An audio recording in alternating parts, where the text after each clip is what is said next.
चाहिँ हामी बाँस काट्नतिर लाग्दैछौँ हाम्रो खोकल दाइसँग।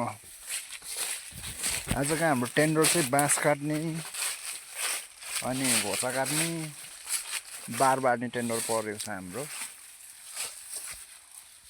घोचा बोक्दा गाँड फाटिसक्यो। म चाहिँ अब बाँस काट्दा झन् के हुने होला, यस्तोरी छिर्नुपर्छ। म चाहिँ झाडी झाडी मादर जत है तेरिका।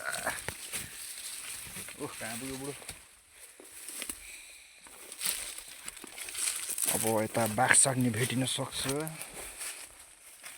त्यो फेरि मै हो। सिक्ने चाहिँ हाम्रो बाँसघारी हो। त्यो